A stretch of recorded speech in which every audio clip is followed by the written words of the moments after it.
Hello everyone, मैं doctor Meenal Dhabalia, gynaecologist, infertility consultant and laparoscopic surgeon. There is a lot of misconception about the contraceptive methods. लोगों को लगता है कि अगर कॉन्ट्रासेप्शन यूज़ करेंगे तो उन्हें इनफर्टिलिटी हो जाएगा या उनका वेट गेन हो जाएगा या they will not be able to conceive once they stop the contraception. So let's burst myth around contraception.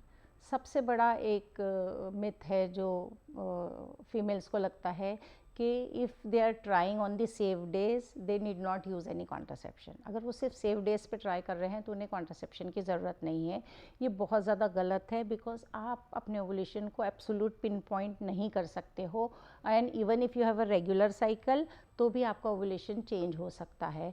तो अगर आप all the time contraception use नहीं करोगे तो आप अनवांटेड प्रेगनेंसी में लैंड हो सकते हो। दूसरा एक और मिथ है बहुत बड़ा कि प्रेगनेंसी वंस यू डिलीवर, अगर आप अपने बच्चे को ब्रेस्ट फीड कर रहे हो तो आपको प्रेगनेंसी के चांसेस नहीं हैं। उसमें कुछ बातों का आपके लिए समझना बहुत ज़्यादा ज़रूरी है। अगर फर्स्ट 6 मंथ आफ्टर डिलीवरी आप सिर्फ ब्रेस्ट फीडिंग कर रहे हो, फॉर्मूला मिल्क भी नहीं दे रहे हो बच्चे को, अगर आपकी मेंसेस भी नहीं आई है अभी तक, ऐसे केसेस में आपको प्रेगनेंसी से हार्मोन्स बचा सकते हैं। बट इन केसेस में भी कभी कभी स्पोरेडिक ओवुलेशन हो सकता है। इसलिए अगर आफ्टर डिलीवरी अगर आप इतनी जल्दी प्रेगनेंसी नहीं चाहते हो तो प्रेगनेंसी लैक्टेशन टाइम के सेफ कॉन्ट्रासेप्शन को आप यूज़ कर सकते हो। Most of the time patient को ये लगता है कि they should not use a contraception और contraceptive pill throughout the month because they are not having intercourse so many times, so they can always use a emergency contraception. आपका ये समझना बहुत ज़्यादा ज़रूरी है कि emergency contraception means you can just use it in the emergency. आप उसको अपना एक प्राइमरी और रूटीन कॉन्ट्रासेप्शन नहीं बना सकते हो, बिकॉज उसमें एक डिफरेंट टाइप के हॉर्मोन्स रहते हैं, उसके कुछ अपने साइड इफ़ेक्ट्स भी रहते हैं और कभी कभी वो आपको एक परफेक्ट कॉन्ट्रासेप्शन भी नहीं दे पाएगा। सो आपके लिए ज़रूरी है कि आप एक नॉर्मल जो आपके लिए परफेक्ट है ऐसा कॉन्ट्रासेप्शन यूज़ करिए, और अगर वो फेल हो जाता है इन केस वो तो प्लान बी के लिए आप इमरजेंसी कॉन्ट्रासेप्शन को रखिए। कभी कभी उन्हें लगता है कि इंटरकोर्स के बाद अगर वो बात ले लेंगे या यूरिनेट कर लेंगे तो उससे स्पर्म वॉश आउट हो जाएंगे और उन्हें प्रेगनेंसी के चांसेस नहीं रहेंगे। तो sperm has the highest motility, with in fraction of second they move inside the uterine cavity. तो आपके यूरिनेशन करने से या बाथ लेने से, शावर लेने से बिल्कुल भी आपके प्रेगनेंसी के चांसेस कम नहीं होते हैं। आपको एक परफेक्ट टाइप का कॉन्ट्रासेप्शन यूज़ करना बहुत ज़रूरी है if you don't want a pregnancy. OC pills के बारे में कहा जाता है कि ओसी पिल्स बहुत ज़्यादा वेट गेन करते हैं, तो ये बिल्कुल भी सही नहीं है। नाउअडेज़ जो लो डोज इस्ट्रोजन फॉर्मुलेशन है वो बिल्कुल भी वेट गेन नहीं करते हैं। इनफैक्ट जो थोड़ा बहुत पहले की मेडिसिन से भी जो वेट गेन होता था वो इनिशियल फेज़ में because of the water retention से होता था।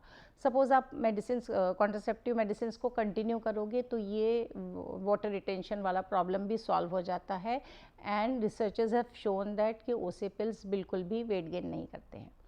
एक और चीज़ जो पेशेंट को लगती है कि if it is their first time they are not going to get pregnant. अगर आपका ये फर्स्ट टाइम हो या second time, if it coincide with the ovulation time then definitely you are going to get pregnant. इसलिए अगर आप pregnancy नहीं चाहते हो तो हर बार एक परफेक्ट कॉन्ट्रासेप्शन रखिए। अगेन कॉन्ट्रासेप्टिव ओसी पिल्स के बारे में कहा जाता है कि वो बहुत ज़्यादा लेने से आपको प्रेगनेंसी होने में तकलीफ़ आती है अगर आप ओसी पिल्स को बंद करोगे तो, या आपके इनफर्टिलिटी के चांसेस को बढ़ा देता है। तो ये बिल्कुल भी सही नहीं है, this is absolutely false, because वो पर डे आपको एक टैबलेट लेनी पड़ती है, जिसका मतलब है कि वो टैबलेट का इफ़ेक्ट सिर्फ 24 आवर्स का है। एंड जब आप ये मेडिसिन बंद करते हो तो विद इन 1 to 2 मंथ आपका ओवुलेशन फिर से चालू हो जाता है। हाँ, बट अगर आपने कॉन्ट्रासेप्टिव मेडिसिन अपने आप से चालू करी है और आपको पता ही नहीं है कि उससे पहले आप में कुछ ऐसे फैक्टर थे जो आपके इनफर्टिलिटी का रीज़न बन रहे हैं अभी, तो वो रीज़न आपके मेडिसिन बंद करने के बाद भी रह सकते हैं। इसलिए कभी भी ओसी पिल्स लेने से पहले अपने डॉक्टर से सलाह लीजिए और उनके चेकअप के बाद ही मेडिसिन चालू करिए। कभी कभी पेशेंट को, बहुत सारे लोगों को ये लगता है कि डूशिंग से after intercourse sperms wash out हो जाते हैं और उनके प्रेगनेंसी के चांसेस नहीं रहते। तो again this is again a myth. As I told you before, sperm has the highest motility. आपके डूशिंग से इनफैक्ट वो स्पर्म को अंदर पुश कर सकते हैं और ये आपकी प्रेगनेंसी को रोकने में बिल्कुल भी हेल्प नहीं करेंगे। अगर आप कोई ओसी पिल्स यूज़ कर रहे हो तो ये याद रखिए कि वो फर्स्ट डे से इफ़ेक्टिव नहीं होते हैं। अगर वो minimum they take 7 days time to act, तो 7 दिन तक आपको कुछ एडिशनल कॉन्ट्रासेप्शन यूज़ करना पड़ता है एंड देन 7 डेज़ के बाद वो हार्मोन्स चेंज हो जाते हैं। उसके बाद वो ओसी पिल्स आपके लिए एक्ट होती है और आपको कोई एडिशनल कॉन्ट्रासेप्शन यूज़ करने की ज़रूरत नहीं होती है।